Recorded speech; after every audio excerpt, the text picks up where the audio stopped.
আবারও বাড়ল এলপিজির দাম। গ্যাস সংকটে ঘরে বাইরে বেগতিক অবস্থা। বিদ্যুৎ বিতরণ বেসরকারি খাতে ছেড়ে দেওয়ার সরকারি পরিকল্পনায় আপত্তি বিশ্লেষকদের। ঢাকার চারপাশে 110 কিলোমিটারে চলবে ওয়াটার বাস সহ নৌ পরিবহন।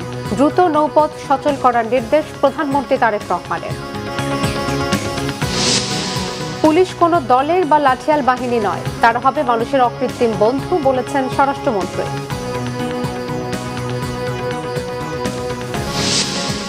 বোমা আর বোমা সদৃশ্য বস্তু উদ্ধারে জনমনে উদ্বেগ। আতঙ্কিত হওয়ার কারণ নেই, বলছে পুলিশ।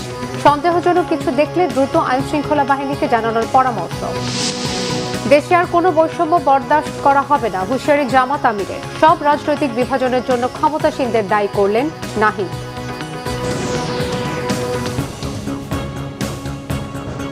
দেখছিলেন সংবাদ শিরোনাম, এবারে বিস্তারিত। ভোক্তা পর্যায়ে গৃহস্থালিতে বহুল ব্যবহৃত 12 কেজি এলপিজি সিলিন্ডারের দাম 70 টাকা বাড়িয়েছে Bangladesh energy regulatory commission BRC. এর ফলে বেসরকারি খাতে 12 কেজির একটি সিলিন্ডারের নতুন দাম নির্ধারণ করা হয়েছে 1598 টাকা, যা এতদিন ছিল 1528 টাকা। রবিবার বিআরসি এই সংক্রান্ত পৃথক আদেশ ও প্রেস বিজ্ঞপ্তি জারি করে। নতুন এই আদেশ আজ সন্ধ্যা 6টা থেকে কার্যকর হয়েছে এবং পরবর্তী আদেশ না দেওয়া পর্যন্ত বলবৎ থাকবে। বিআরসি জানায়, আন্তর্জাতিক বাজারে প্রোপেন ও বিউটেনের দাম বৃদ্ধি, জাহাজ ভাড়া, ট্রেডারের প্রিমিয়াম এবং মার্কিন ডলারের বিনিময় হার বিবেচনা করে বেসরকারি এলপিজি ও অটো গ্যাসের দাম পুনর্নির্ধারণ করা হয়েছে। নতুন দর অনুযায়ী 5.5 কেজির সিলিন্ডারের দাম নির্ধারণ করা হয়েছে 732 টাকা। এছাড়া 12.5 কেজির সিলিন্ডার 1664 টাকা, 15 কেজির সিলিন্ডার 1997 টাকা, 16 কেজির সিলিন্ডার 2130 টাকা এবং 18 কেজির সিলিন্ডার 2397 টাকায় বিক্রি হবে। সিলিন্ডার গ্যাসের পাশাপাশি রেটিকুলেটেড ও অটো গ্যাসের দামও বাড়ানো হয়েছে। গ্যাস সংকটে একদিকে সিএনজি স্টেশনগুলোতে দীর্ঘ অপেক্ষা, অন্যদিকে বাসাবাড়িতে জ্বলছে না চুলা। সব মিলিয়ে অবস্থা বেগতিক। কোথাও ঘন্টার পর ঘন্টা লাইনে দাঁড়িয়েও মিলছে না পর্যাপ্ত গ্যাস। আবার গ্যাসের স্বল্প চাপে রান্না নিয়ে ভোগান্তিতে রাজধানীর অধিকাংশ এলাকার বাসিন্দা। তবে আগামী 2-1 দিনের মধ্যে এই সমস্যার সমাধান হতে পারে বলে আশাবাদী সিএনজি সংশ্লিষ্টরা। মেজবা রহমানের রিপোর্ট। সিএনজি স্টেশনে দীর্ঘ লাইন থেকে শুরু করে বাসাবাড়ির গ্যাসের সংকটের প্রভাব এখন ছড়িয়ে পড়েছে জনজীবনের বিভিন্ন স্তরে। সরবরাহ স্বাভাবিক না হলেই ভোগান্তি আরও দীর্ঘায়িত হওয়ার আশঙ্কা। গ্যাস নিতে দীর্ঘ লাইন, একটি গাড়ি স্টেশনে ঢুকতেই অপেক্ষা করতে হচ্ছে ঘন্টার পর ঘন্টা। কোথাও আবার গ্যাসের চাপ এতটাই কম যে এতে স্বাভাবিকভাবে সিএনজি সরবরাহ করা যাচ্ছে না। 4 ঘন্টা 10 মিনিট হয়েছে, আমার গ্যাস ঢুকে 2500 টাকার, গ্যাস ঢুকতেছে অনলি 700 টাকার। এটা আমি কয় কিলোমিটার গাড়ি ছিলাম বলেন ভাই? 12টা বাজে 300 টাকার গ্যাস পাইছি। আমার গাড়িতে 700 টাকার গ্যাস লোড করা যায়, 300 টাকার গ্যাস পাইছি। কালকে আবার গ্যাস নিতে হবে। আমাদের 8 ঘন্টা ডিউটি, এখন আমাদের 13 ঘন্টা করতে হয়, কারণ গ্যাসের জন্য 5 ঘন্টা আমাদের বেশি খাটতে হয়। তো এই সব সমাধান শেষ না হলে তো আমরা চলতে পারতাছি না। পর্যাপ্ত গ্যাস না পেয়ে আর ঘন্টার পর ঘন্টা লাইনে দাঁড়িয়ে জীবন যেন দুর্বিষহ হয়ে গেছে ভাড়ার গাড়ি চালকদের। আমরা কেমনে চলি? মালিক ধর জমা কম নেয় না, বিশাল সমস্যা আছে। আমরা অনেক কষ্ট দিন যাইতেছে, মানে এটা বলার মতন না। ফ্যামিলি চালাতে মানে আমি এই মাসে ঘর ভাড়া এখনো জোগাড় করতে পারি না, 5 তারিখে ঘর ভাড়া দিতে হবে, এই পরিস্থিতিতে আছি। গ্যাস সংকটের সরাসরি প্রভাব পড়ছে বাসা বাড়িতেও। দিনের গুরুত্বপূর্ণ সময়ে বন্ধ থাকে রান্নার চুলা, রান্নার কাজ ব্যাহত হয়, বাড়তি ভোগান্তিতে নগরবাসী। গ্যাসের এই দীর্ঘ সংকটে যেমন পর্যাপ্ত গ্যাস সরবরাহ করতে পারছে না সিএনজি স্টেশনগুলো, তেমনি বড় অঙ্কের ক্ষতির মুখে পড়েছেন তারা। 3টা কম্প্রেসার এটা ফুল টাইম চলতেছে, কিন্তু কোনো রেজাল্ট আসতেছে না। কারণ একটা যদি বন্ধ করি তাহলে দেখা যাবে যে এক গাড়িতে যেখানে 200 টাকা ঢুকতেছে ওখানে 50 টাকা ঢুকবে। আমরা সাপোর্ট দিয়ে যাচ্ছি, কিন্তু আমাদের ক্ষতিগ্রস্ত হচ্ছে, প্রচণ্ডভাবে ক্ষতিগ্রস্ত হচ্ছে ইলেকট্রিক বিলের কারণে। আমাদের যদি 3 ভাগের 1 ভাগ সেল হয়, আমরা যে কমিশন পাই সেই কমিশন দিয়ে আমাদের ইলেকট্রিক বিলের দায় মেটানোর কোনোভাবেই সম্ভব না। গ্যাস সংকটের স্থায়ী সমাধানে দেশে গ্যাসের উৎপাদন বাড়ানোর পাশাপাশি এলএনজি সরবরাহ ব্যবস্থা বাড়ানোর দাবি সাধারণ মানুষের। মেজবা রহমান, বাংলাভিশন, ঢাকা। বিদ্যুৎ বিতরণ ব্যবস্থা বেসরকারি খাতে ছেড়ে দেওয়ার সরকারের পরিকল্পনা ইতিবাচক নয় বলে মনে করেন বিশ্লেষকরা। বিদ্যুৎ ও জ্বালানি বিশেষজ্ঞ শামসুল আলমের মতে, বিতরণ ব্যবস্থা বেসরকারি খাতে গেলে মনোপলি বাজার তৈরি হবে, খরচ বাড়বে নাগরিকদের। আর অর্থনীতিবিদ মাহফুজ কবির বলেছেন, বিদ্যুৎ জ্বালানি খাতে শক্তিশালী নিয়ন্ত্রক সংস্থা না থাকায় নতুন সংকট তৈরি হবে। রিপোর্ট রিশান নাসরুল্লাহ। সরকারের তথ্য বলছে বর্তমানে দেশে যৌথ কেন্দ্র ও আমদানি সহ প্রায় 60% বিদ্যুৎ আসে বেসরকারি খাত থেকে। উৎপাদিত বিদ্যুৎ দেশ জুড়ে বিতরণ করছে 6টি প্রতিষ্ঠান, কিন্তু বিদ্যুৎ উৎপাদন খরচের তুলনায় বিক্রয় মূল্য কম হওয়ায় এ খাতে ব্যাপক ভর্তুকি গুনতে হয় সরকারকে। এর সাথে লোকসান, বকেয়া ও সিস্টেম লস যুক্ত হয়ে প্রতি বছরই দেনা বাড়ছে সরকারের। এমন পরিস্থিতিতে বিতরণ ব্যবস্থাকে বেসরকারি খাতের অধীনে দিতে চাইছে সরকার। অর্থনীতির হিসাবে এ ধরনের পদক্ষেপ ইতিবাচক মনে হলেও তা দীর্ঘমেয়াদে বিপত্তির কারণ হতে পারে বলে মনে করছেন বিশ্লেষকরা। তাদের মতে এর ফলে বিদ্যুৎ খাত মাফিয়াদের হাতে চলে যেতে পারে। এখন এটা ভয়াবহ রকমের লুজিং কনসার্ন, এবং এটাকে প্রফিটেবল করতে যে এটার দাম বাড়ানো হয়েছে, দাম বেড়েছে, যেসব কলাকৌশল নিয়ে দাম বাড়ার কারণে ট্যারিফ বেড়েছে এবং লুণ্ঠন বেড়েছে, করাপশন বেড়েছে, লোকজনের অদক্ষতা বেড়েছে, কারণ যেহেতু প্রাইভেট হয়ে যাবে, সরকারের মালিকানায় থাকবে না, সরকারের লোকজন অকর্মণ্য হয়ে গেছে।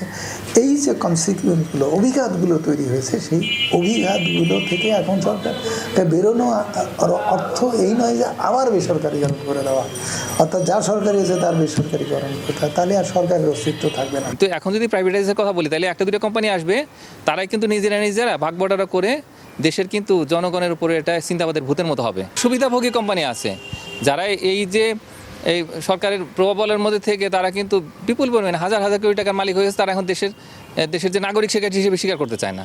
তো এই হচ্ছে বাস্তবতা, যে আমাদের দেশের দেশপ্রেমিক যদি ভালো কোম্পানি থাকতো, তাহলে সেক্ষেত্রে আমাদের এই প্রাইভেট সেক্টরে এখানে সাপ্লায়ার হিসেবে যদি আমরা তাদেরকে দেখতাম, তাহলে কিন্তু কোনো সমস্যা ছিল না। বরং তারা যেটা করে যে এই সরকারি বিভিন্ন রকমের সুবিধা আদায় করতে চায়, দেশের সেবা দিতে চায় না। বাংলাদেশ এনার্জি রেগুলেটরি কমিশন সহ বিদ্যুৎ জ্বালানি খাতের নিয়ন্ত্রক সংস্থা শক্তিশালী নয় মন্তব্য করে তারা বলেন, ভোক্তাদের উপর দামের বোঝা চাপিয়ে দেবে বেসরকারি খাত। আমাদের আসলে এই রেগুলেশনটা বা রেগুলেটরি ফ্রেমওয়ার্ক এখনও পর্যন্ত কোনো শক্ত ভিত্তির উপরে দাঁড়ায়নি, এবং এখানে যখনই আসলে অতীতে এই রেগুলেশনগুলো হয়েছে বা প্রতিষ্ঠান তৈরি করা হয়েছে, যখন কোনো আইন হয়েছে বা এই দাম নির্ধারণ করা হয়েছে, তখন একটা বিশেষ গোষ্ঠীকে সুবিধা অর্জন করেছে, এবং এটা অত্যন্ত দুঃখজনক। দেশের অর্থনীতির বিপুল পরিমাণে ক্ষতি হয়েছে। আমরা দেখেছি যে এই কুইক রেন্টাল, সেগুলোতে হাজার হাজার কোটি টাকা লুটপাট হয়েছে। সুবিধাবাদী চক্র যারা আছে, তো তাদের হাত থেকে কিভাবে দেশের এই বিদ্যুৎ জ্বালানি খাতটাকে দূরে রাখা যায়, তো সেটার জন্য খুবই শক্ত পলিসি দরকার। সরকারের বিল বকেয়া থাকতেছে, ঘাটতি থাকতেছে, সরকারের কিস্তি পরিশোধ করতে পারছে না। এরকম একটা অবস্থায় সরকার ঢালাওভাবে বিনিয়োগ আকর্ষণ করার নীতিতে অগ্রসর হচ্ছে, মানে আগের সেই ধারাবাহিকতায় চলছে। এখানে কোনো ট্রান্সফরমেশন, পলিসিগত ট্রান্সফরমেশন হয়নি। পলিসিগত ট্রান্সফরমেশন তো হতে হবে আরও উপর থেকে। পরিকল্পনা কমিশন যেখানে অকার্য হয়ে গেছে, যেখানে একটা রাষ্ট্রের পরিকল্পনা কমিশনের মাথা দিয়ে এই সব কিছু আসার কথা, সেখানে সে মাথা অকার্য হয়ে গেছে, মাথাই সক্রিয় হচ্ছে না, মাথাবিহীন রাষ্ট্র হয়ে গেছে। বর্তমানে প্রতি ইউনিট বিদ্যুৎ উৎপাদনে গড়ে সরকারের খরচ পড়ে 12 টাকা 34 পয়সা। অন্যদিকে প্রতি ইউনিট বিদ্যুতের গড় বিক্রয় মূল্য 7 টাকা 4 পয়সা। রিশান নাসরুল্লাহ, বাংলাভিশন, ঢাকা। নবায়নযোগ্য জ্বালানির ব্যবহার বাড়াতে দেশে সামাজিক আন্দোলন গড়ে তোলার আহ্বান জানিয়েছেন প্রধানমন্ত্রীর অর্থ পরিকল্পনা বিষয়ক উপদেষ্টা রাশেদ আল মাহমুদ তিতুবের। বেসরকারি উন্নয়ন সংস্থা, ক্ষুদ্র ঋণ প্রতিষ্ঠান ও নাগরিক সমাজকে এর সঙ্গে যুক্ত হওয়ার আহ্বান জানিয়েছেন তিনি। রবিবার রাজধানীর ইকোনমিক রিপোর্টার্স ফোরামের এক আলোচনায় তিনি আহ্বান জানান। বিকেন্দ্রায়িত নবায়নযোগ্য জ্বালানি ও সৌরশক্তির ভবিষ্যৎ শীর্ষক আলোচনায় সিপিডির গবেষণা পরিচালক ডক্টর খন্দকার গোলাম মোয়াজ্জেম এই খাতের উন্নয়নে উদ্যোক্তা এবং নীতি নির্ধারকদের কার্যকর ভূমিকা পালনের আহ্বান জানান। বিশ্লেষকরা জানান, দেশের 47% সোলার প্যানেল এখন অকার্যকর। নবায়নযোগ্য জ্বালানির ব্যবহার 2030 সালের মধ্যে 20% উন্নীত করতে প্রতি বছর $100 কোটি বিনিয়োগ দরকার। জবাবে অর্থ উপদেষ্টা তিতুবের বলেন, বাসাবাড়ির রান্নায় সৌর বিদ্যুতের ব্যবহার নিশ্চিত করা গেলে গ্যাসের ব্যবহার কমানোর পাশাপাশি অর্থ সাশ্রয় হবে।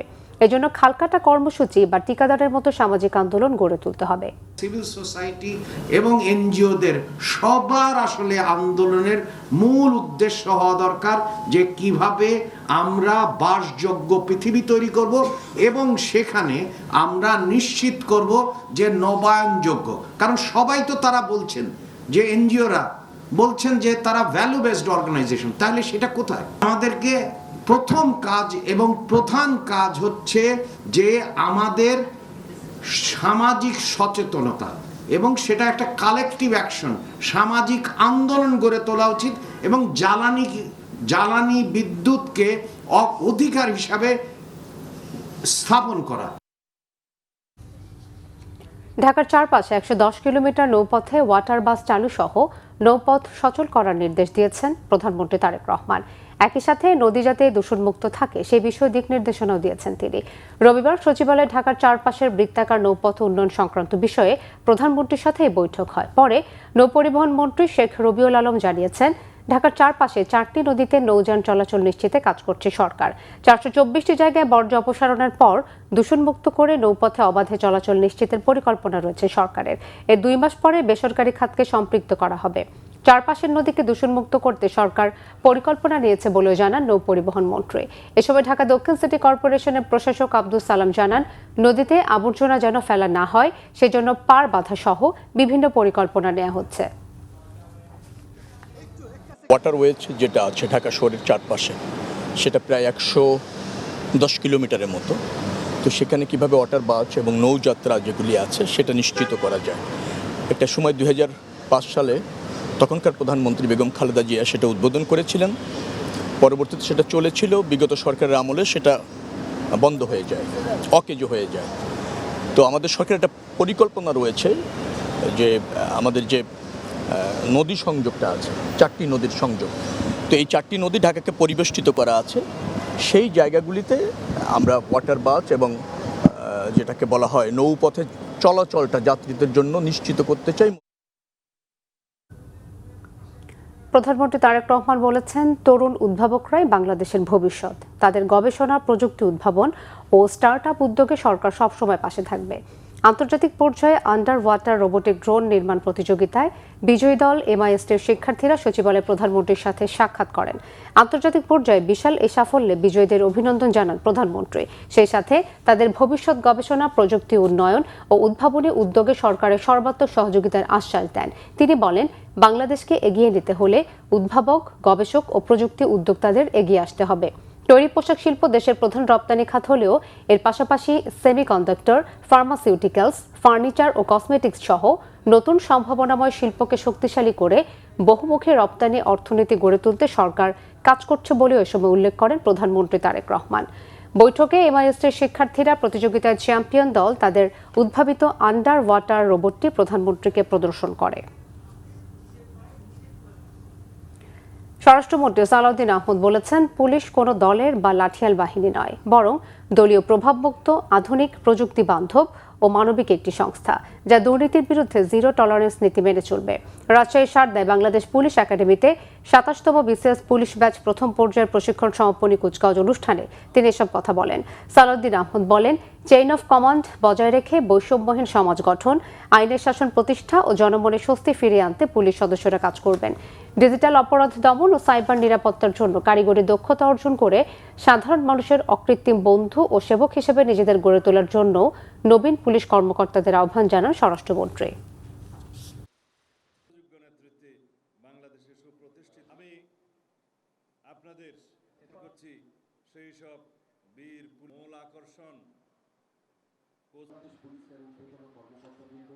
পুলিশ কোনো বিশেষ দলের বা গোষ্ঠীর লাঠিয়াল বাহিনী নয়, বরং পুলিশ হবে জনগণের কৃত্রিম বন্ধু। আমাদের নির্বাচনী ইশতেহারে আমরা দ্ব্যর্থহীনভাবে ঘোষণা করেছি, জননিরাপত্তা নিশ্চিত করা এবং পুলিশ বাহিনীকে দলীয় প্রভাবমুক্ত করে একটি আধুনিক, সেবাধর্মী ও মানবিক সংস্থায় রূপান্তর করাই আমাদের মূল লক্ষ্য।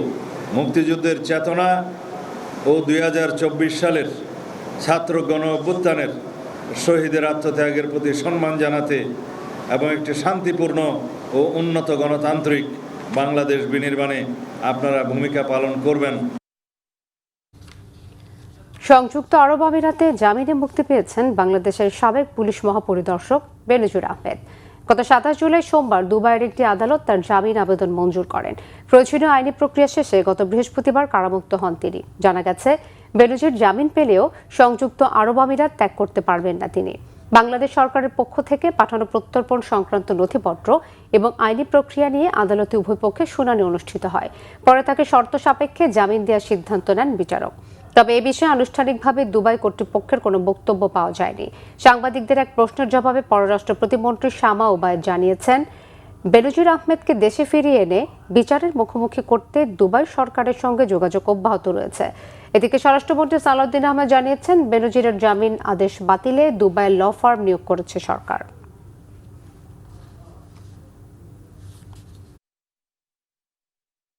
যোগাযোগ চলছে এবং কাগজপত্র আদান প্রদান হয়েছে। তারা কিছু তথ্য আমাদের কাছ থেকে স্পেসিফিক জানতে চেয়েছে স্বরাষ্ট্র মন্ত্রণালয় এবং পররাষ্ট্র মন্ত্রণালয়ের কাছ থেকে, সেটা আমরা তাদেরকে সরবরাহ করেছি। কাজ চলছে, আমরা আশা করছি খুবই শীঘ্রই এই অভিযুক্ত আসামিকে বেনজিরকে ঢাকায় বাংলাদেশে ফিরিয়ে এনে তার বিচার কাজ এখানে সম্পন্ন করা যাবে। তার ইউএই লিভ না করার শর্তে বেল দিয়েছে। কি শর্ত আমি সার্টিফাইড কপিটা জোগাড় করতে বলেছি এবং আমাদের যে ল ফার্ম নিয়োগ হয়েছে তাদেরকে আমরা ইনস্ট্রাকশন দিয়েছি যেন এই বেল ক্যান্সেলেশনের জন্য তারা পার্সু করে। আমাদের চেষ্টা আমরা করছি, আমরা আশা করছি এগুলো আমরা বেল ক্যান্সেল করতে পারবো এবং দ্রুততম সময়ে তাকে ফেরত নিতে পারবো। পল্টনে টাইম বোমা উদ্ধার, আবার ফার্মগেট ও মিরপুরে বোমা সদৃশ্য বস্তু থাকার গুজব। সব মিলিয়ে জনমনে তৈরি হয়েছে উদ্বেগ। তবে পুলিশ বলছে, পরিস্থিতি নিয়ে আতঙ্কিত হওয়ার কোনো কারণ নেই। সম্ভাব্য যে কোনো ঝুঁকি মোকাবেলায় নিয়মিতভাবেই থানাগুলোকে সতর্ক থাকতে নির্দেশনা দেওয়া হয়েছে। একই সঙ্গে সন্দেহজনক কোনো বস্তু দেখলে তা স্পর্শ না করে দ্রুত আইনশৃঙ্খলা বাহিনীকে জানানোর আহ্বান জানিয়েছে পুলিশ। বিস্তারিত ফজলে রাব্বির প্রতিবেদনে। গেল কয়েকদিন ধরেই মেট্রো রেল সহ দেশের বিভিন্ন গুরুত্বপূর্ণ স্থানে বোমা উদ্ধারের ঘটনা ঘটছে। মিলছে বোমা সদৃশ্য বস্তু। সর্বশেষ পল্টনে একটি সন্দেহজনক বস্তু ঘিরে নিরাপত্তা বলয় তৈরি করে আইন শৃঙ্খলা বাহিনী। ঘটনাস্থলে গিয়ে সেটি পরীক্ষা করে বোম ডিসপোজাল ইউনিট। উদ্ধার করা হয় শক্তিশালী টাইম বোমা। গতকাল রাজধানীর দুটি মেট্রো স্টেশনে ফের পাওয়া গেছে বোমা। এমন খবর ছড়ালে জনমনে তৈরি হয় আতঙ্ক। পরে ঘটনাস্থল পরিদর্শনে গিয়ে কিছুই পাননি আইন শৃঙ্খলা বাহিনী। এরই মধ্যে পুলিশ সদর দপ্তর থেকে থানা পুলিশকে দেয়া হয় উগ্রবাদী হামলার সতর্কতা। যানবাহনকে যথাসম্ভব নিরাপত্তায় রাখতে থানাগুলোকে আহ্বান জানায় পুলিশ সদর দপ্তর। গোয়েন্দা প্রধান বলছেন, তেমন কোনো আশঙ্কা না থাকলেও পুলিশ সদর দপ্তর থেকে সতর্কতা থাকার বিষয়টি সত্য। আমরা সবসময় সতর্ক থাকি, কাজে আমরা যেন ফিল্ডে বিচরণের ক্ষেত্রে আমরা যেন আরো একটু সতর্ক থাকি, এটাই ওনারা রিমাইন্ড করে দিয়েছেন আমাদেরকে। আবার থানাগুলোতে আতঙ্কিত হওয়ার কোনো কারণ দেখছে না পুলিশ সদর দপ্তর। সবাইকে সতর্ক থাকার আহ্বান জানান এই পুলিশ কর্মকর্তা। কেউ যদি তার মতাদর্শ চাপাই দিতে চায় বা কোনো ধরনের সন্ত্রাসী কার্যক্রম করে, সেক্ষেত্রে আমরা সাথে সাথেই ব্যবস্থা নেই। পুলিশ সদর দপ্তর থেকে সবসময় অপারেশনাল কাজে নিয়মিত কিছু নির্দেশনা দেওয়া হয়। এই নির্দেশনাটা ওইরকম একটা নির্দেশনারই অংশ। এই কারণ হচ্ছে গিয়ে সবসময় আমরা সতর্কতা বা বিভিন্ন ধরনের নির্দেশনা দিই যাতে ফোর্স কাজে তৎপর থাকে এবং একটু সতর্ক থাকা হয়। ওই আলোকেই এই নির্দেশনা দেওয়া হয়েছে। এর আগেও বিভিন্ন সময় থানাগুলোকে সতর্ক থাকতে বলা হয় পুলিশ সদর দপ্তর থেকে। ফজলে রাব্বি, বাংলাভিশন, ঢাকা। কোনো ধরনের বৈষম্য বরদাস্ত না করার হুঁশিয়ারি দিয়েছেন জামাত ইসলামের আমির বিরোধী দলীয় নেতা ডাক্তার শফিকুর রহমান। ক্ষমতায় গিয়ে বৈষম্যমূলক আচরণ করলে মাসুল দিতে হয় বলেও সতর্ক করেন তিনি। প্রধানমন্ত্রী চারপাশের লোকেরা তাকে বিভ্রান্ত করে সর্বনাশের পথে নিচ্ছে বলে মন্তব্য করেছেন 11 দলীয় জোটের শরিক এলডিপির চেয়ারম্যান অবসরপ্রাপ্ত কর্নেল অলি আহমেদ। রিপোর্ট ওমর ফারুকের। জুলাই গণ অভ্যুত্থানের দ্বিতীয় বর্ষপূর্তি উপলক্ষে জাতীয় প্রেস ক্লাবে বাংলাদেশ লেবার পার্টির এই আলোচনা সভা। উপস্থিত ছিলেন বিরোধী দলীয় নেতা ডাক্তার শফিকুর রহমান সহ 11 দলের শীর্ষ নেতারা। সরকার পুরানো ফ্যাসিবাদী কাঠামোতেই থাকতে চায় বলে মন্তব্য করেন বক্তারা। প্রধানমন্ত্রীকে চারপাশের লোকজন সম্পর্কে সতর্ক থাকার আহ্বান জানান অবসরপ্রাপ্ত কর্নেল অলি আহমেদ। চারিদিকে শত্রু রেখে আপনি দেশ শাসন করতে পারবেন না। আপনি কিন্তু এখন চারিদিকে আপনার শত্রু দ্বারা বেষ্টিত, এটার থেকে বাইরে হওয়ার চেষ্টা করেন। আমরা আশা করব আপনার শুভ বুদ্ধি উদয় হবে, দেশটা সঠিক পথে যাবে। সরকারের আচরণে ফ্যাসিস্টের ছাপ দেখছেন বলে জানান বিরোধী দলীয় নেতা ও জামাত আমির ডাক্তার শফিকুর রহমান। যে হাসলটটা ফ্যাসিস্ট সরকারের ছিল সেইটা আপনারা আবার ধারণ করতে যাচ্ছেন কেন? আমরা তো নতুন কিছুই দেখতে পাচ্ছি না। তখনকার ফ্যাসিস্টরা যা করেছে হুবহু তার একটা ফটোকপি আপনাদের মধ্যে আমরা দেখতে পাচ্ছি। তার মতে জনপ্রত্যাশা উপেক্ষা করলে জনগণ একসময় সরকারকে প্রত্যাখ্যান করবে। সম্ভবত এই জাতি একটা দুর্ভাগা জাতি, নইলে পদে পদে শাসক গোষ্ঠী কেন জাতির সাথে এত প্রতারণা করে? কথা দিয়ে কেন কথা রাখে না? কেন নিজেদের কথার বাইরে চলে গিয়ে উল্টাটা করে? কিন্তু আবার জাতি সৌভাগ্যবান যে কোনো প্রতারককে এই জাতি ছেড়ে দেয়নি, ছেড়ে দিবে না ইনশাআল্লাহ। আমরা বিএনপিকে, বর্তমান সরকারকে একটা প্রতারক দল হিসাবে আমরা দেখতে চাই না, শাসক হিসাবে দেখতে চাই না। আমরা চাই তারা জনগণের সাথে দেওয়া ওয়াদাটা অন্তত রক্ষা করুক। বিরোধী মত দমিয়ে রাখার প্রবণতা গণতন্ত্রের জন্য অশনি সংকেত বলেও মন্তব্য করেন জামাত আমির। ওমর ফারুক, বাংলা ভিশন, ঢাকা। জাতীয় নাগরিক পার্টি এনসিপির আহ্বায়ক নাহিদ ইসলাম বলেছেন, বিএনপি মুখে জাতীয়তাবাদের কথা বললেও তারা সে দায়িত্ব পালনে ব্যর্থ হয়েছে। গত 50 বছরেও তারা সকল জনগোষ্ঠীকে এক করতে পারেনি। রবিবার বিকেলে চট্টগ্রাম প্রেস ক্লাবে পাহাড়ে ঝুলে সমমর্যাদা ও সম্প্রীতি শীর্ষক আলোচনা সভায় নাহিদ ইসলাম আরও বলেন, দেশের ইতিহাসে এই প্রথম পার্বত্য চট্টগ্রামের কোনো প্রতিনিধি ছাড়াই একটি মন্ত্রণালয় চালানো হচ্ছে বলে তিনি মন্তব্য করেন। জুলাইয়ের যে বিভাজন বা সংকট, তা আসলে যারা এখন ক্ষমতায় গিয়েছেন তাদের কারণেই তৈরি হচ্ছে বলেও অভিযোগ তার। আরও বলেন, নির্বাচনের আগে তারা অনেক প্রতিশ্রুতি দিয়েছিলেন এবং জুলাই সনদের সমস্ত সংস্কার করতে চেয়েছিলেন, কিন্তু এখন তারা তা করছেন না। আসন্ন স্থানীয় সরকার নির্বাচনে 3 পার্বত্য জেলাকে বিশেষ গুরুত্ব দিয়ে এনসিপি অংশ নেবে বলেও জানান নাহিদ ইসলাম। যেরকম জুলাই সনদ নিয়ে এই সরকার প্রতারণা করেছে জনগণের সাথে, নির্বাচনের আগে অনেক কিছু বলতে হয়, এই জন্য তারা বলেছে জুলাই সনদে সাইন করেছে। একইভাবে প্রত্যেকটা কমিউনিটির কাছে, হিন্দুদের কাছে গিয়েও কিন্তু তারা মিথ্যাভাবে বলেছে যে তাদেরকে ভোট না দিলে তাদের কোনো নিরাপত্তা থাকবে না। তো দেখা গেছে সব সম্প্রদায়কে তারা ভোটের আগে এই দেশের রাজনৈতিক দলগুলো, প্রথাগত যে রাজনৈতিক দল, আওয়ামী লীগ এটা করেছে, বিএনপিও এটা করছে। এই প্রতিশ্রুতি ভঙ্গকারীদেরকে আপনারা চিনে রাখুন এবং জাতীয় নাগরিক পার্টি এনসিপি আপনাদের কাছে প্রতিশ্রুতি, শুধু কৌশলভাবে প্রতিশ্রুতি, আমরা কাজের মাধ্যমে এটা প্রমাণ করব। গাইবান্ধার গোবিন্দগঞ্জ উপজেলা স্বাস্থ্য কমপ্লেক্সে আকস্মিক পরিদর্শনে গিয়ে অব্যবস্থাপনা দেখে অসন্তুষ্টি প্রকাশ করেছেন স্বাস্থ্যমন্ত্রী সরদার মোহাম্মদ সাখাওয়াত হোসেন। এ সময় হাসপাতালে মজুদ থাকার পরেও এক রোগীকে জলাতঙ্কের ভ্যাকসিন না দেয়ায় এক মেডিকেল অ্যাসিস্ট্যান্টকে তাৎক্ষণিক সাময়িক বরখাস্তের নির্দেশ দেন মন্ত্রী। রবিবার সকাল 10টায় স্বাস্থ্যমন্ত্রী হঠাৎ করে গোবিন্দগঞ্জ উপজেলা স্বাস্থ্য কমপ্লেক্স পরিদর্শনে যান। এ সময় তিনি জরুরি বিভাগ ঘুরে দেখেন এবং রোগীদের সঙ্গে কথা বলেন। স্বাস্থ্য কমপ্লেক্সের বেহাল দশা দেখে বিস্মিত হন মন্ত্রী। চিকিৎসাধীন এক বীর মুক্তিযোদ্ধার কাছে শোনেন হাসপাতালের নানান অব্যবস্থাপনা, দুর্নীতি, অনিয়ম, চিকিৎসক নার্সদের গাফিলতি সহ নানান অভিযোগ। পরিদর্শনকালে কুকুরে কামড়ানো এক রোগী স্বাস্থ্যমন্ত্রীর কাছে অভিযোগ করেন যে তাকে হাসপাতাল থেকে ভ্যাকসিন দেওয়া হয়নি। বিষয়টি জানার পর মন্ত্রী তাৎক্ষণিকভাবে উপজেলা স্বাস্থ্য ও পরিবার পরিকল্পনা কর্মকর্তার সঙ্গে ফোনে কথা বলেন। এ ঘটনায় অভিযুক্ত মেডিকেল অ্যাসিস্ট্যান্ট হেদায়েতুল ইসলাম চৌধুরীকে সাময়িক বরখাস্তের নির্দেশ দেন। এ সময় মন্ত্রী উপজেলা স্বাস্থ্য ও পরিবার পরিকল্পনা কর্মকর্তাকে সতর্ক করেন। এরপর মন্ত্রী স্থানীয় 2টি ক্লিনিক ও ডায়াগনস্টিক সেন্টার পরিদর্শন শেষে গাইবান্ধার পলাশবাড়ী হাসপাতাল পরিদর্শনে যান।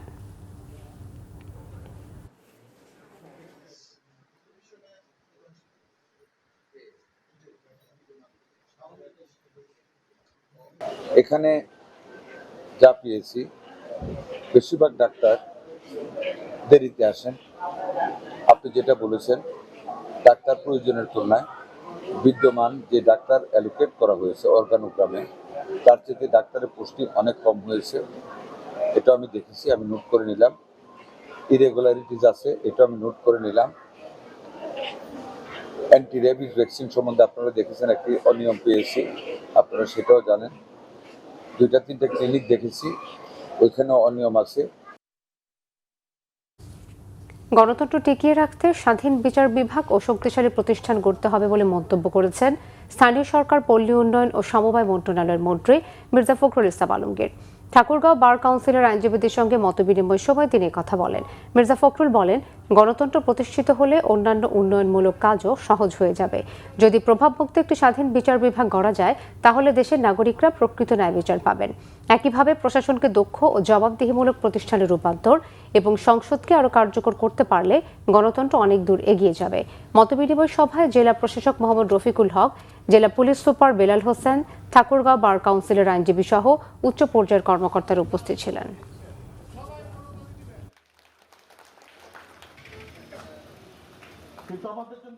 গণতন্ত্র যদি চলে, গণতন্ত্র যদি প্র্যাকটিস হয়, তাহলে আর বাকি সব কাজগুলো হয়ে যায়।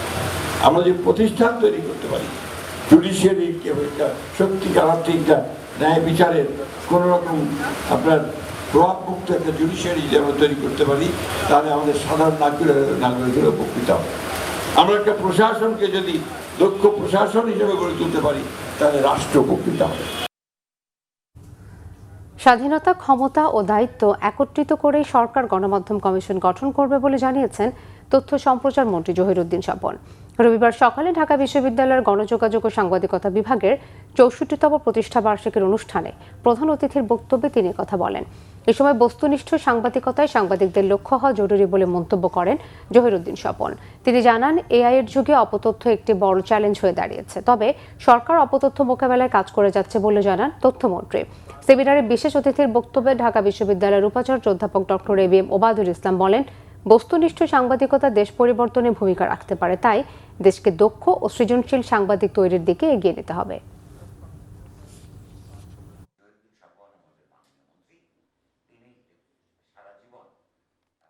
অপতথ্য এখন সবচেয়ে বড় চ্যালেঞ্জ। অনেকেই একমত পোষণ করেন না, কিন্তু এটা আমরা মাঠে থাকতে গিয়ে বা ব্যবস্থাপনার দায়িত্বে থাকতে গিয়ে দেখছি যে অবশ্যই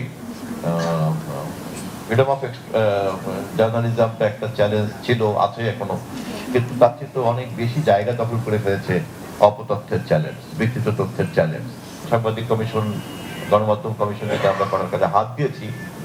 এটা খুব ধীরে সুস্থে এগোচ্ছে এই কারণেই যে এই ক্ষমতা এবং এই স্বাধীনতা সবই জানো, এবং এই দায়িত্ব, ক্ষমতা, স্বাধীনতা এবং এই দায়িত্ব, এই তিনটি কম্পোনেন্টকে অ্যাসেম্বল করেই আমরা একটা গণমাধ্যম কমিশন গঠন করতে চাচ্ছি। জুলাই আন্দোলনে আহত শহীদ পরিবারের সদস্যদের চিকিৎসা, ভাতা ও পুনর্বাসনে সরকারের অঙ্গীকার পুনর্ব্যক্ত করেছেন মুক্তিযুদ্ধ বিষয়ক প্রতিমন্ত্রী ইশরাক হোসেন। রাজধানীর সেগুনবাগিচায় কচিকাচার মেলায় এক আলোচনা সভায় ইশরাক হোসেন বলেন, গেজেটভুক্ত জুলাই যোদ্ধাদের জন্য দেশের সব হাসপাতালে সম্পূর্ণ বিনামূল্যে চিকিৎসা নিশ্চিত করা আইনগতভাবে বাধ্য। মুক্তিযুদ্ধ বিষয়ক প্রতিমন্ত্রী ইশরাক হোসেন আরও বলেন, আহতদের চিকিৎসা ও দীর্ঘমেয়াদী পুনর্বাসন নিশ্চিতে বিভিন্ন মন্ত্রণালয়ের সঙ্গে সমন্বয় করে কাজ চলছে। বাংলাদেশ সরকারের আইন হয়েছে, আইন অনুযায়ী জুলাইয়ে যারা আহত, যারা গ্যাজেটভুক্ত, বিশেষ করে গ্যাজেটভুক্ত হয়েছেন, তাদেরকেই আমরা জুলাই যোদ্ধা বলে থাকি। তাদের জন্য বাংলাদেশে সম্পূর্ণ বিনামূল্যে চিকিৎসা সব যে কোনো হাসপাতাল দিতে বাধ্য, এবং এটাই বাংলাদেশের আইন। তো আমি মন্ত্রণালয়ে দায়িত্ব নেওয়ার পর থেকে যতগুলো অভিযোগ আমার কাছে এসেছে, সরাসরি যেগুলো আমি গ্রহণ করতে পেরেছি, আমি তাৎক্ষণিকভাবে সেখানে ব্যবস্থা নিয়েছি। জুলাই যোদ্ধারা যারা রয়েছেন তাদের রক্তের উপরে দাঁড়িয়ে আজকে আমরা এই বাংলাদেশের বর্তমান সরকার, আমরা সরকার গঠন করেছি, গণতন্ত্র ফেরত পেয়েছি। তাদেরকে যাতে সর্বোচ্চ গুরুত্ব দিয়ে তাদের চিকিৎসাটি নিশ্চিত করা হয়। ধারালো ছুরি দিয়ে স্ত্রী ও শাশুড়িকে জবাই করে হত্যার পর নিজেই থানায় গিয়ে ধরা দিয়েছে হৃদয় নামে এক পিকআপ ভ্যান চালক। সাথে ছিল তার 9 মাসের শিশু সন্তান। তার শ্বশুর ফারুক আহমেদ জানিয়েছেন, হৃদয় নেশাগ্রস্ত। রবিবার সকাল 9টার দিকে কাঁঠাল বাগানের একটি ফ্ল্যাটে হত্যাকাণ্ডের এই ঘটনা ঘটে। দাম্পত্য কলহের জেরে হত্যাকাণ্ডটি ঘটেছে বলে জানান কলাবাগান থানার ওসি ফজলে আশিক। বিস্তারিত জানাচ্ছেন জিয়া খান। রবিবার সকাল 9টার দিকে কাঁঠালবাগান আলামিন মসজিদের পাশের 5 তলা ভবনের 5ম তলার ফ্ল্যাটে হত্যা করা হয় রাত্রি ও তার মা ফিরোজা বেগমকে। রাত্রির লাশ রুমে পড়ে থাকলেও হাসপাতালে নেয়ার পর মৃত্যু হয় তার মা ফিরোজার। রাত্রির বাবা ফারুক আহমেদ জানান, তার মেয়ের জামাই বাসায় ঢুকে এলোপাতাড়ি কুপিয়ে হত্যা করে তাদেরকে। ও কইছে যাইবে না, তারপর ওই বিয়ে খাইতে গেছে। ওর আরো 2 জন বন্ধু নিয়ে গেছে, ওরা হলো নেশা করে। তা ওগুলা নিয়ে মেয়ে আর কি ওরা কিছু বলছিল, বলার পরে মনে করেন কইছে তুমি হ্যাঁ করে আনলাগা বাড়িতে। এইটা নিয়ে তর্ক বিতর্কতে কি আছে, শুক্রবার সকালে চলে আসছে, বিয়া খায় না। আমার ছোটো পোলা ছিল আর আমার মেয়ে আর আমার ওয়াইফ, 3 জনেই থাকে বাসা। আজকে আমি তো মনে হয় দোকানে পরে ওই ছোটো পোলারও মনে হয় এই অবস্থা থেকে ছোটো পোলা ফলাই গেছে ছাদেতে নামে গেছে। মনে হয় আমার যেইটা থাকে পুকুর পারে হ্যার কাছে আমার যেইটা কার ডাক দিস পরে পরে ডাকছে, ভাইয়া তাড়াতাড়ি বাসা দাও, মারে আর আবার মারে লাইতেছে। হৃদয় আগে থেকে নেশা করত, তা জানার পর মেয়ের ডিভোর্সও নেন ফারুক। তারপরে আবারও হাতে পায়ে ধরে রাত্রিকে বিয়ে করেন হৃদয়। এরপর থেকে নানাভাবে টাকার জন্য চাপ দিচ্ছিল হৃদয়। অভিযোগ রাত্রির বাবার। ঢাকার থাকতে মোটামুটি অনেক ইয়ে করছে, পরে আমি থানায় জিটি করছি, আলতা বাইরে দিয়ে ইয়ে করেছি থানায়, করানোর পরে আপনার আমি সারাই নিয়ে আসছি, মেরে সারাই লাইছি টোটালে। এরপর আবার ও আমার বড় ভাই ভাবি একবারে দৈরিয়া মনোরেন যেমন মায়ের বুঝা টুজা কামিন করছে। অনেক আগের থেকে বলে আমাকে গাড়ি কিনে দেওয়ার জন্য। আমি তো কইছি আমি কিনে দিব, আমার কিছু ঋণ টিন আছে, ঋণগুলো হতমত করে এরপর আমি তোমার দেশ। স্ত্রী ও শাশুড়িকে হত্যার পর 9 মাসের শিশু সন্তান নিয়ে থানায় গিয়ে হাজির হয় ঘাতক হৃদয়। পারিবারিক মানে বিষয় নিয়ে সে অতিষ্ঠ আর কি। তার বউয়ের সাথে মাঝে মধ্যে ঝগড়াঝাটি লেগেই থাকতো এবং তার শাশুড়ি তার মানে মেয়ের পক্ষ নিয়ে সবসময় দেখা যাচ্ছে যে জামাইয়ের সাথে তর্ক বিতর্ক করতো শাশুড়ি নিজেও। তো এইটা অহরহ নাকি বেশ কিছুদিন যাবৎ চলছেই তাদের মধ্যে সংসারে। এই কারণে স্বামী অতিষ্ঠ হয়ে গেছে আর কি, বিষয়টা এরকম। হত্যার পেছনে আর কেউ জড়িত কিনা তা খতিয়ে দেখছে পুলিশ। জিয়া খান, বাংলা ভিশন, ঢাকা। কোনো শিক্ষিত তরুণ তরুণী ঘরে বেকার বসে থাকবে না, তাদের প্রশিক্ষিত করে দেশে বিদেশে কর্মসংস্থান নিশ্চিত করতে সরকার কাজ করছে, জানিয়েছেন যুব ক্রীড়া প্রতিমন্ত্রী আমিনুল হক। বগুড়ায় এআই প্রযুক্তির মাধ্যমে দক্ষতা উন্নয়ন শীর্ষক প্রকল্পের প্রশিক্ষণ কার্যক্রম উদ্বোধন করে তিনি কথা বলেন। অনুষ্ঠানে স্থানীয় সরকার প্রতিমন্ত্রী মীর শাহে আলম বলেন, এআই প্রযুক্তিতে পার্শ্ববর্তী দেশ এগিয়ে গেলেও বিগত সরকার পারেনি। আগামী 1.5 বছরে 1 কোটি মানুষের কর্মসংস্থান তৈরির চেষ্টা করছে সরকার। অনুষ্ঠানে বক্তব্য রাখেন জনপ্রশাসন প্রতিমন্ত্রী আব্দুল বারী ও বগুড়া সদর আসনের সংসদ সদস্য রেজাউল করিম বাদশা সহ অন্যরা। দেশের 64 জেলায় বাছাইকৃত 1600 প্রশিক্ষণার্থী নিয়ে শুরু হয়েছে দক্ষতা উন্নয়ন প্রকল্পের এই প্রশিক্ষণ কার্যক্রম। এতে সফল ফ্রিল্যান্সার সহ প্রশিক্ষণার্থী তরুণ তরুণীরা অংশ নেন। দ্বিতীয় যমুনা সেতু আমরা সাহেবগঞ্জ থেকে মাদারগঞ্জেই চাই। বগুড়া যদি বিসিকের জন্য আরেকটি বড় জায়গা নিয়ে শিল্প কারখানার জন্য ঘোষণা দিয়ে যায়, এটা কি বগুড়ার জন্য খুব বড় অপরাধ হবে? বাণিজ্য মন্ত্রী ফিরে যাওয়ার সাথে সাথেই সড়ক, মহাসড়ক, নৌ পরিবহন এবং রেলমন্ত্রী বগুড়া আবার আসবেন। উনি এসে অনেক কিছু উদ্বোধন করবেন, সেই দিনই দেখবেন যে বগুড়া আরো কি হলো। এটা কি অপরাধ হবে কোনো? এখন বগুড়ার উন্নয়নগুলো শূন্যস্থান পূরণ হচ্ছে একের পর এক, এটা কোনো অপরাধ না। বর্তমান সরকারের প্রধান লক্ষ্য হচ্ছে কর্মসংস্থান এবং প্রত্যেকটি যুব এবং যুব নারীকে স্বনির্ভর করা এবং তারা যাতে দেশে বিদেশে কর্মসংস্থান নিশ্চিত করে আমরা যাতে তাদের মাধ্যমে বৈদেশিক মুদ্রা অর্জন করতে পারি, সেটাই হচ্ছে আমাদের এই প্রযুক্তির আজকের বাস্তবায়নের প্রধান লক্ষ্য। রাজধানীর উত্তরখান এলাকায় ডিএনসিসি পরিচ্ছন্নতা কার্যক্রম পরিচালনাকে কেন্দ্র করে উত্তেজনা সংঘর্ষের ঘটনা ঘটেছে। রবিবার উত্তরখানের রাজবাড়ী এসটিএস এলাকায় ডিএনসিসির প্রশাসক মোহাম্মদ শফিকুল ইসলাম খান, স্থানীয় সংসদ সদস্য এসএম জাহাঙ্গীর হোসেন, পুলিশের ঊর্ধ্বতন কর্মকর্তা সহ সিটি কর্পোরেশনের পরিচ্ছন্নতা কর্মীদের উপর হামলা হয়েছে। প্রত্যক্ষদর্শীরা জানায়, এলাকায় বর্জ্য অপসারণ ও পরিচ্ছন্নতা কার্যক্রম পরিচালনার জন্য ডিএনসিসির একটি দল কাজ করছিল। এ সময় স্থানীয় একদল ব্যক্তি কার্যক্রমে বাধা দিলে উভয় পক্ষের মধ্যে বাকবিতণ্ডা শুরু হয়।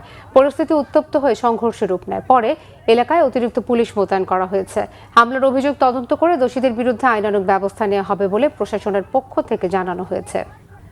চাকরিতে পুনর্বহাল ও ন্যায্য অধিকার প্রতিষ্ঠার পাশাপাশি ছাঁটাইয়ের প্রক্রিয়ার নিরপেক্ষ তদন্তের দাবিতে মানববন্ধন করেছেন ঢাকা স্টক এক্সচেঞ্জের চাকরিচ্যুত কর্মকর্তা কর্মচারীরা। রবিবার দুপুরে রাজধানীর মতিঝিলে ঢাকা স্টক এক্সচেঞ্জের পুরনো ভবনের সামনে এই কর্মসূচি পালন করেন তারা। চাকরিচ্যুত কর্মকর্তা কর্মচারীরা দাবি করেন, যথাযথ কারণ ও প্রক্রিয়া অনুসরণ না করে তাদেরকে অব্যাহতি দেওয়া হয়েছে। এতে আর্থিক ও মানসিকভাবে ক্ষতিগ্রস্ত হয়েছেন তারা। এই বিষয়টি নিরপেক্ষভাবে তদন্ত করে আইন ও বিধি অনুযায়ী চাকরিতে পুনর্বহাল এবং প্রাপ্য অধিকার নিশ্চিতের দাবি জানান তারা। তাদের দাবি, ডিএসসির লেনদেনের সাথে লাখ লাখ বিনিয়োগকারীর স্বার্থ জড়িত। এই প্রতিষ্ঠানে কর্মীদের চাকরিচ্যুতি নিয়ে বিতর্ক সৃষ্টি হলে প্রতিষ্ঠানটির সুশাসন ও স্বচ্ছতা নিয়ে প্রশ্ন উঠবে।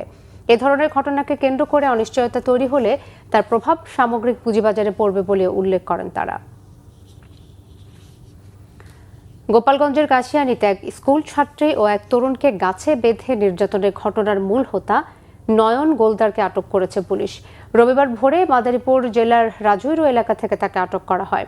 কাশিয়ানী ও মকসুদপুর সার্কেলের সহকারী পুলিশ সুপার নাফিসুর রহমান জানান, স্কুল ছাত্রী ও অপর এক শিক্ষার্থীকে গাছে বেঁধে নির্যাতনের ঘটনার পর প্রধান অভিযুক্ত নয়ন গোলদার এলাকা থেকে পালিয়ে যায়। গোপন খবরের ভিত্তিতে মাদারীপুরের রাজৈর উপজেলা থেকে তাকে আটক করে পুলিশ। ভিকটিমের পরিবার মামলা করলে আইনগত পদক্ষেপ নেওয়া হবে বলে জানায় পুলিশ। গেল মঙ্গলবার উপজেলার হাতিয়ারা ইউনিয়নের উদয়ন বিদ্যাপীঠ উচ্চ মাধ্যমিক বিদ্যালয়ের মাঠ চত্বরে গাছের সাথে বেঁধে ৮ম শ্রেণীর ছাত্রী ও একাদশ শ্রেণীর ছাত্রকে মধ্যযুগীয় কায়দায় নির্যাতন করা হয়।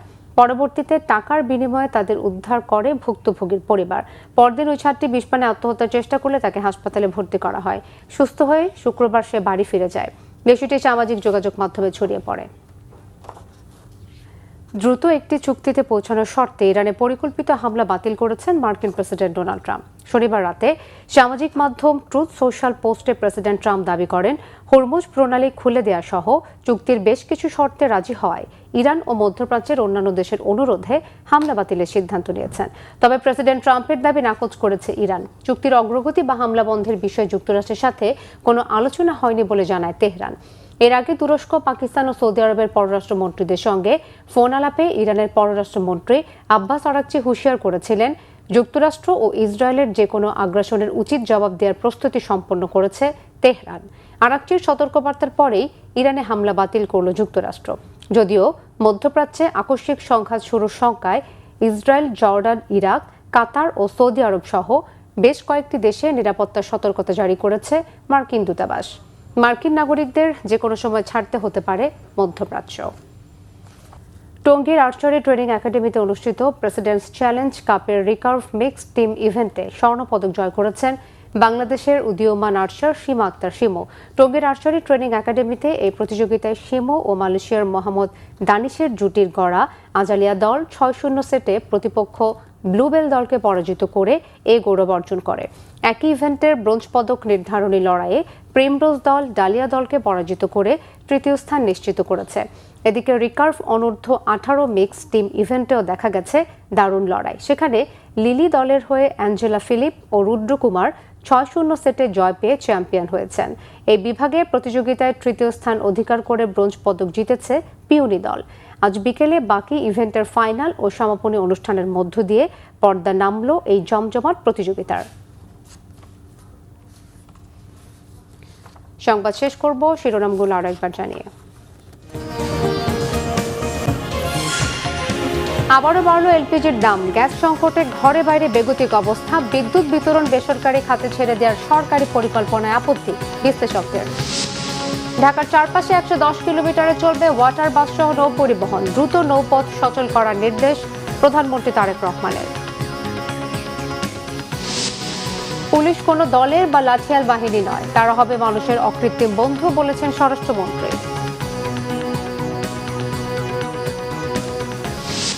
বোমা আর বোমা সদৃশ্য বস্তু উদ্ধারে জনমনে উদ্বেগ। আতঙ্কিত হওয়ার কারণ নেই বলছে পুলিশ। সন্দেহজনক কিছু দেখলে দ্রুত আইনশৃঙ্খলা বাহিনীকে জানানোর পরামর্শ। দেশে আর কোনো বৈষম্য বরদাস্ত করা হবে না, হুঁশিয়ারি জামাত আমিরের। সব রাজনৈতিক বিভাজনের জন্য ক্ষমতাসীনদের দায়ী করলেন নাহিদ। এই ছিল এখনকার মতো। পরের সংবাদটা 10:30। এর আগে 9টা রয়েছে নিউজ 20 দেখার আমন্ত্রণ রইল। এছাড়া বাংলা ভিশন সংবাদ ও সংবাদ সংশ্লিষ্ট অনুষ্ঠান দেখতে ভিজিট করুন www.bvnews24.com ও facebook.com/banglavisionnews এবং সাবস্ক্রাইব করুন youtube.com/banglavisionnews। ধন্যবাদ।